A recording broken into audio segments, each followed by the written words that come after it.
Hello dear students, देखो हमने current electricity के 3-4 लेक्चर दे दिए। मैं ऐसा होप करता हूँ कि आप सारे के सारे न्यूमेरिकल्स उनके ऊपर जरूर ट्राई करेंगे और जो डाउट है वो सेंड करेंगे आप। आज का जो मैं टॉपिक है, इम्पोर्टेंट टॉपिक है जिसको हम डिस्कस कर रहे हैं, factors on which resistance of a conductor depends. हमें इसके अंदर change in resistance find out करना होता है। क्या डिस्कस कर रहे हैं आज का हम जो टॉपिक है, factors on which,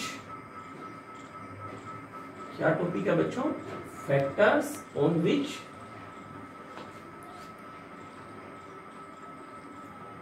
resistance of a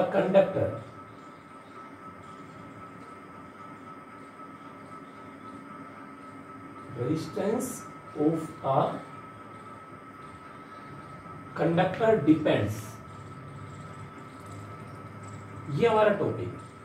हमने लास्ट लेक्चर में भी थोड़ा डिस्कस किया था कि बच्चों जो आर किसी कंडक्टर का रेजिस्टेंस है, एक तो डायरेक्टली प्रोपोर्शनल टू लेंथ है, बट उस कंडीशन पे आर डायरेक्टली एल हम बोल सकते हैं। मींस आर और एल का जो ग्राफ है वो स्ट्रेट लाइन लिख सकते हैं, बट उस कंडीशन पे उसका जो area of cross sectional area है वो चेंज नहीं होना चाहिए, राइट ना। मतलब आर डायरेक्टली एल।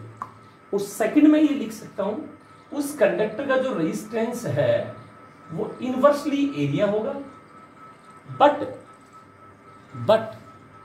लेंथ क्या रहेगी, कांस्टेंट रहेगी उस टाइम, कलेक्टिवली नहीं। अगर लेंथ को आप चेंज करें तो आर डायरेक्ट, मतलब मैं लेंथ को डबल कर दूं तो रेजिस्टेंस डबल होगा, बट उस कंडीशन पे एरिया चेंज नहीं होना चाहिए, एरिया कांस्टेंट होना चाहिए। अगर मैं एरिया को हाफ कर दूं रेजिस्टेंस डबल हो गया, बट उस कंडीशन पे लेंथ चेंज नहीं होनी चाहिए, राइट ना। और we can say the graph between R and 1/a straight line ही आएगा। और तीसरा बच्चों जो रेजिस्टेंस डिपेंड करता है वो होता है nature of conductor, nature of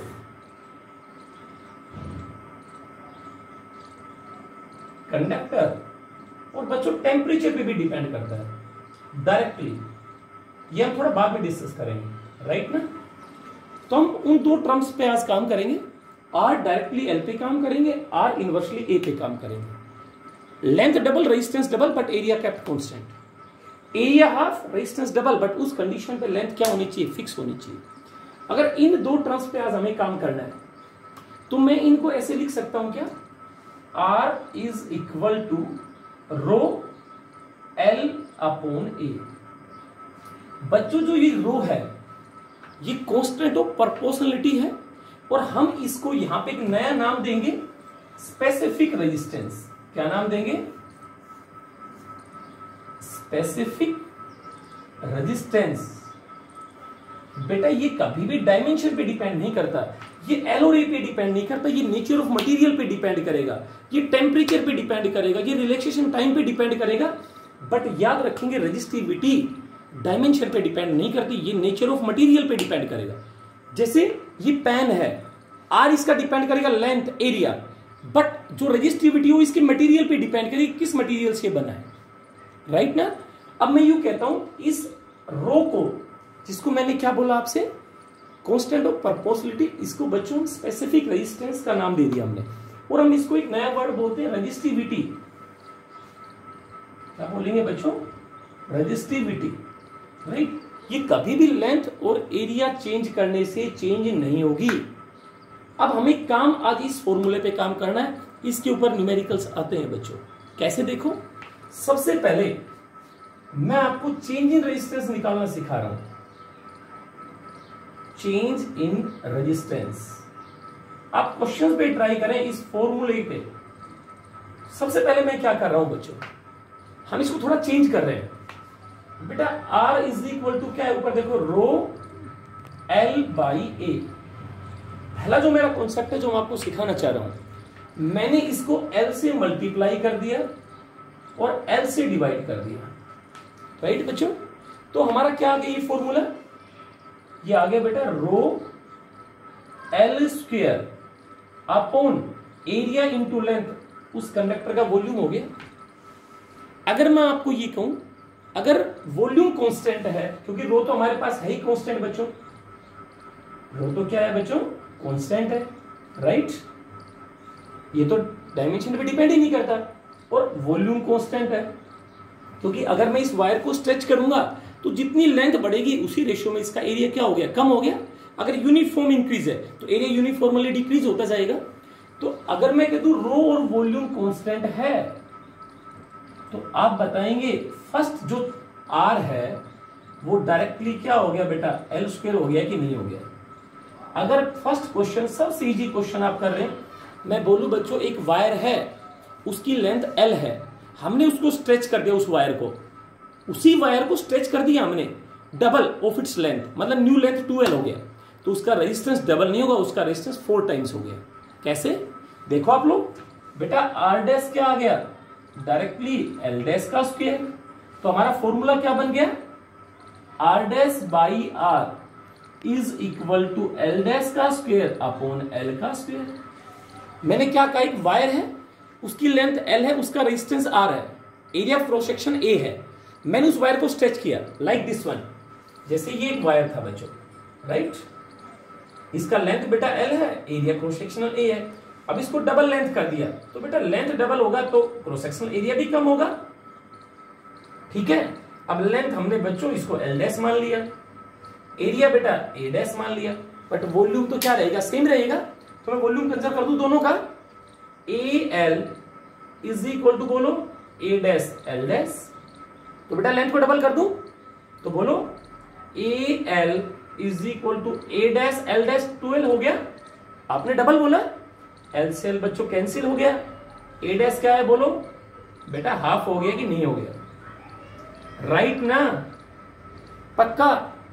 तो मैं क्या लिख दूं, आर डैश क्या आ गया बोलो, रो एल डैश कितना हो गया 2L, ए डैश कितना है बच्चों a/2, तो बेटा आप बताओ 4 रो L/A आया कि नहीं आया, तो 4 टाइम्स हुआ या नहीं हुआ, क्लियर ना। अब मैं एक ऐसा फॉर्मूला लिखूंगा जिसमें आप कोई भी क्वेश्चन सोल्व करेंगे। देखो पहला कंसेप्ट सीखो, हम चेंज इन रेजिस्टेंस निकाल रहे हैं वायर का, जब ओनली लेंथ को चेंज कर रहे हैं, जिस रेशियो में लेंथ बढ़ेगा उसी रेशियो में एरिया क्या होता जाएगा, कम होता जाएगा, क्लियर। तो मैंने एक फॉर्मूला क्या बनाया, R is equal to rho L/A, L से मल्टीप्लाई किया, एल से डिवाइड किया, बेटा रो कांस्टेंट वॉल्यूम कांस्टेंट, तो आर डायरेक्टली एल स्क्वायर हो गया, तो आर डैश मैंने कैसे लिखा, डायरेक्टली एल डैश का स्क्वायर, तो आर डैश बाई आर क्या आ गया, एल डैश का स्क्वायर अपॉन एल का स्क्वायर, लेंथ को क्या किया डबल, तो करो मैं डबल, तो बेटा 2L का स्क्वायर क्या आ गया 4L square by L square, तो बेटा रेजिस्टेंस 4 टाइम्स हुआ या नहीं हुआ। अगर आप एक वायर है उसकी लेंथ को मैं इंक्रीज कर दूं बाई अ फैक्टर n, क्या बोल रहा हूं ध्यान से सुनना, अगर एक वायर है उसकी लेंथ को मैं इंक्रीज करता हूं, किस फैक्टर से, डबल नहीं किया, ट्रिपल नहीं किया, मैंने बोला एक रेजिस्टेंस, एक वायर है जिसका रेजिस्टेंस R है, लेंथ L है, क्रॉस सेक्शनल एरिया A है, मैंने बेटा लेंथ को डबल नहीं किया, ट्रिपल नहीं किया, if length of the wire, if length of the wire increase कर दिया, किससे, by a factor n, by a factor n, तो बेटा इंक्रीज का मतलब मल्टीप्लाई, डिक्रीज का मतलब डिवाइड करो आप उससे, तो हमने कितनी लेंथ बढ़ाया, एल डैश हमारी कितना कर दिया, n इंटू एल कर दिया बच्चों। तो क्या फॉर्मूला सिखाया था आप बताओ, जितना लेंथ बढ़ेगा बेटा उसी रेशियो में एरिया क्या आएगा, ए डैश बाई एन आएगा, हम डायरेक्ट यूज करेंगे, बार बार नहीं समझाएंगे इसको, आर डैश बाई आर बच्चों क्या लिखा था बोलो, एल डैश का स्क्वायर अपॉन एल का स्क्वायर, क्लियर ना। एल डैश कितना किया आपने, किस फैक्टर से, डबल नहीं किया, ट्रिपल नहीं किया, एन टाइम्स कर दिया, तो N square L square upon L square बच्चों, बेटा बताएंगे नया रेजिस्टेंस कितना आ गया, एन स्क्वायर इंटू आर आ गया कि नहीं आ गया। तो आप डायरेक्ट यूज कर सकते हैं या नहीं कर सकते आप बताएंगे। अगर आपका लेंथ डबल किया तो रेजिस्टेंस 4 टाइम्स, अगर लेंथ ट्रिपल किया उसी वायर का तो रेजिस्टेंस कितना 9 टाइम्स, 15 बाई अ फैक्टर 5 तो 25 टाइम्स। तो आप बताएंगे आर डैश बाई आर क्या आ गया बच्चों, बोलो एन स्क्वायर, राइट ना। अगर यहां से परसेंटेज चेंज निकाला जाए तो क्या फॉर्मूला लगा सकते हैं, डायरेक्ट बताएंगे। परसेंटेज का मतलब R dash by R minus 1 is equal to, दोनों साइड एक सब्ट्रैक्ट कर दूं और परसेंटेज के लिए इंटू 100, राइट ना बच्चों। एक कंसेप्ट क्लियर हो गया। अगर आप लेंथ को बढ़ाएंगे और वॉल्यूम कांस्टेंट है तो नया जो रेजिस्टेंस है वो कितना होगा, n स्क्वायर इंटू आर। एक कंसेप्ट क्लियर। सेकंड, अब हम एरिया पे काम करते हैं। सेकंड एरिया पे काम करेंगे बच्चों। देखें आप लोग, अब मैं एरिया को डिक्रीज और इंक्रीज करूंगा। एरिया का मतलब या तो रेडियस को एक्सपेंड करूंगा या रेडियस को कंप्रेस करूंगा। सेकंड कॉन्सेप्ट देखेंगे रेजिस्टेंस के ऊपर। मैंने आपको बोला अब मैं ए को चेंज करता हूं। बेटा जब एल को चेंज किया तो एल से मल्टीप्लाई डिवाइड किया था, और अब मैं एरिया को चेंज कर तो ए से मल्टीप्लाई कर दो उस इक्वेशन को और एरिया से डिवाइड कर दो। कैसे, देखो आप आर क्या पढ़ा आपने आज, रो एल बाई ए। अब बेटा हम एरिया को चेंज करेंगे, कंप्रेस करेंगे या एक्सपेंड करेंगे रेडियस को, ठीक है। देखो कैसे, अब बेटा ए से मल्टीप्लाई करो, ए से डिवाइड करो, क्या बन गया ऊपर देखो, एल इंटू ए वॉल्यूम हो गया, रो वॉल्यूम बाई बच्चों ए स्क्वायर। तो बेटा वॉल्यूम को हमने बोला कांस्टेंट, रो कांस्टेंट, तो आर और ए में क्या रिलेशन आ गया, R is inversely proportional to A square हो गया बच्चों। तो अगर मैं वायर को स्ट्रेच करूं, मींस मैं के बाप से बोल देता हूं, चलो पहले तो रेडियस का रिलेशन निकाल के देखो क्या आ गया, R inversely proportional to circular cross section का एरिया क्या होता है, पाई आर स्क्वायर। तो आर और रेडियस में क्या रिलेशन आया मेरे बच्चों, बोलो, आर रेज़ टू पावर 4 आ गया ना, क्लियर। तो आर डैश को कैसे लिखेंगे आप बताओ, R dash is equal to 1 by R dash की पावर 4। तो हमें क्या रिलेशन आ गया, ये कब का केस है, जब एरिया को चेंज करें, जब रेडियस को चेंज करें, या तो इंक्रीज या डिक्रीज। देखो तो आर डैश बाई आर क्या आया बोलो, आर की पावर 4 अपॉन आर डैश की पावर 4। अब पहला क्वेश्चन देखो आप मेरा, अगर मैं आपसे बोलूं बच्चों, if the radius of the wire is increase by a factor N, मतलब डबल भी करो ट्रिपल करो, मैं जनरल केस पढ़ा रहा हूं। मैं आपसे बोलता हूं बच्चों, if radius, new radius R dash, पहले आर थी, अब मैंने एन फैक्टर से बढ़ा दिया उसको, तो न्यू रेडियस क्या आ गया बेटा, एन इंटू आर हुआ।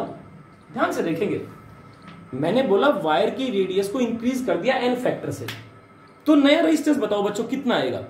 तो मैंने आर डैश को एन इंटू आर रखा, बेटा वैल्यू पुट करूं मैं, R dash divided by R, R raise to power 4, R dash बताओ इंक्रीज किया डिक्रीज किया, इंक्रीज तो मल्टीप्लाई करेंगे, एन की पावर 4 इंटू बेटा आर की पावर 4।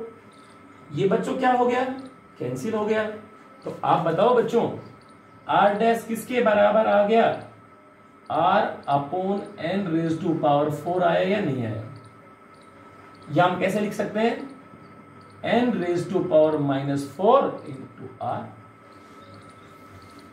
देखो मैंने पहले बोला length increase by a factor N, तो आर डैश होगा एन स्क्वायर आर, जब वॉल्यूम कांस्टेंट और रो कांस्टेंट हो। फिर मैंने बोला अब हम एरिया को चेंज करते हैं, मतलब या तो रेडियस बढ़ाएंगे या रेडियस कम करेंगे।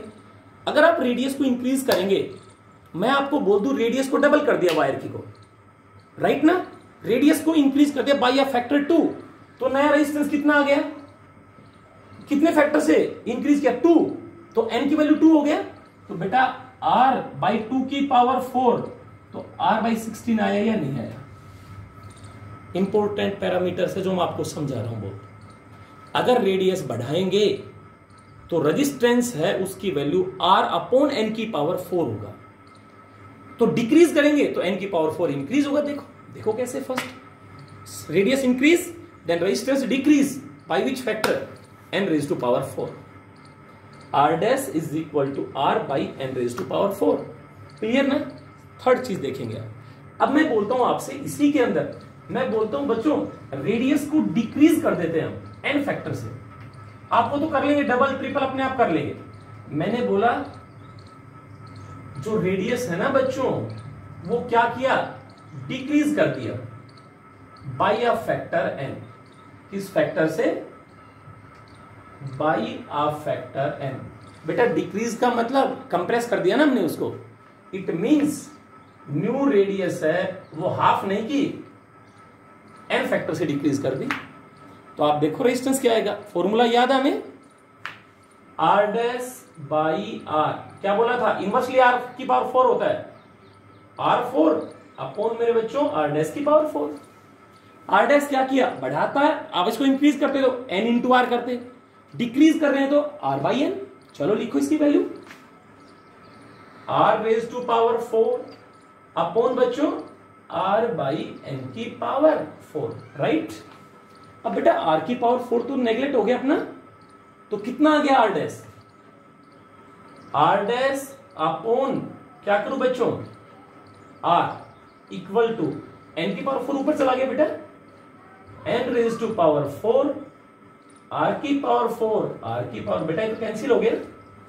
तो आप बताएंगे जो नया रेजिस्टेंस आया वो किस फैक्टर से इंक्रीज हुआ, r dash is equal to n की पावर 4 इंटू r। देखो हमने दो चीज सिखा दी आपको, लेंथ n फैक्टर से बढ़ेगी तो रेजिस्टेंस n स्क्वायर r से इंक्रीज होगा, रेडियस n फैक्टर से बढ़ेगी तो रेजिस्टेंस r अपॉन n की पावर 4 होगा, रेडियस बढ़ेगी तो कम होगी, कम हो गया तो रेजिस्टेंस बढ़ेगा। तीनों स्टेप क्लियर होने चाहिए। अगर length l dash n into l होगा तो एरिया बेटा क्या होगा, उस फैक्टर से डिक्रीज होगा, बता दिया मैंने आपको।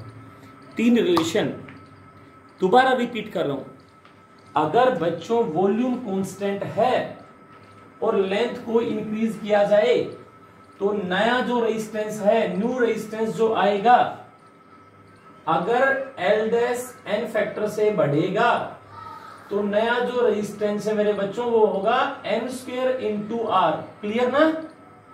अगर रेडियस n फैक्टर से बढ़ेगी तो नया जो रेजिस्टेंस है 1 बाई n की पावर 4 इंटू r, डिक्रीज होगी। अगर मेरे बच्चों रेडियस n फैक्टर से डिक्रीज होगी तो r डैश जो है n की पावर 4 फैक्टर से इंक्रीज होगा। r डायरेक्टली l स्क्वायर होता है, आपको बता दिया, वॉल्यूम कांस्टेंट है। रिपीट कर रहा हूं सारी बातें, वॉल्यूम क्या होता है कांस्टेंट, और r इनवर्सली a स्क्वायर होता है जब ये रो और v क्या हो, कांस्टेंट है। यहां तक क्लियर होना चाहिए, पक्का ना।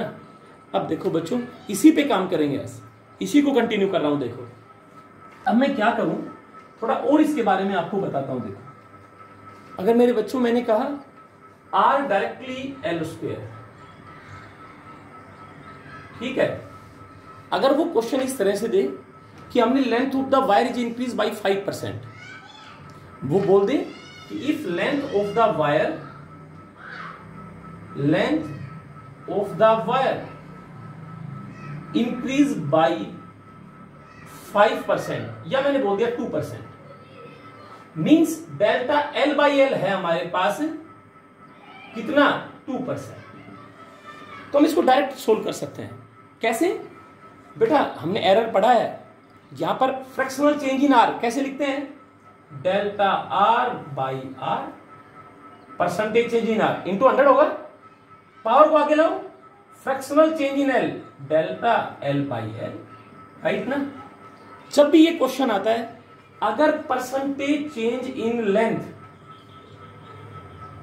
अगर बच्चों ये 5% से कम है या 5 है तो आप डायरेक्ट यूज करेंगे क्या, 2 डेल्टा एल बाई एल। अब डेल्टा एल बाई एल कितना है, 2%, तो परसेंटेज चेंज रेजिस्टेंस कितना हो गया, 4%। हमेशा ध्यान रखेंगे बेटा, ये डेल्टा एल बाई एल अगर 2% है तो परसेंटेज चेंज रेजिस्टेंस 4% आ जाएगा। मतलब आप यूज कर सकते हैं डायरेक्ट रिजल्ट को। अगर 5% से कम है या 5% है तो परसेंटेज चेंज इन रेजिस्टेंस कैसे लिखेंगे, 2 delta L by L. Delta L by L बेटा मिलेगा 4% है, 2% है, 1% है, 3% है, राइट, 0.01% आ गया। अगर एरिया में परसेंटेज चेंज दे रखा है तो हमने आपको कैसे समझाया था, आर इनवर्सली बेटा ए स्क्वायर होता है, बोला ना आपको। तो इसका फ्रैक्शनल चेंज कैसे लिखेंगे, percentage change in area given हो तो delta R by R inversely होता है बेटा, डायरेक्टली क्या होता है, इनवर्सली। तो हम इसको कैसे लिख सकते हैं, आर डायरेक्टली ए की पावर -2। अगर एरिया में परसेंटेज चेंज दे रखा हो तो -2 delta A by A, right बच्चों ने, पक्का। अगर लेंथ में परसेंटेज दे रखे हैं तो डायरेक्ट निकालने का फॉर्मूला क्या है, delta R by R to delta L by L, but delta L by L less than 5% होना चाहिए।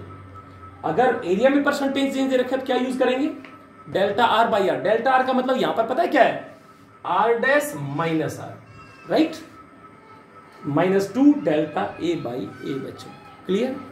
तीसरा एक फॉर्मूला जो हमने बनाया ना बच्चों, आर था मेरे बच्चों rho L by A, rho L by A. तो एक R1 मान लेते हैं, एक R2 मान लेते हैं बच्चों, रो L2 बाई A2 बच्चों।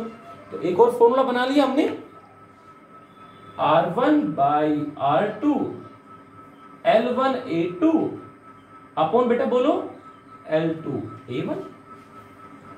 अब देखो लेंथ n टाइम्स, बट वो आप कर लेंगे क्वेश्चन, क्लियर ना। एक इक्वेशन ये बना दिया हमने। अब नेक्स्ट इसी को कंटिन्यू करेंगे नेक्स्ट लेक्चर के अंदर बच्चों, बट इसके ऊपर क्वेश्चंस करेंगे आप प्लीज, ठीक है। Thank you.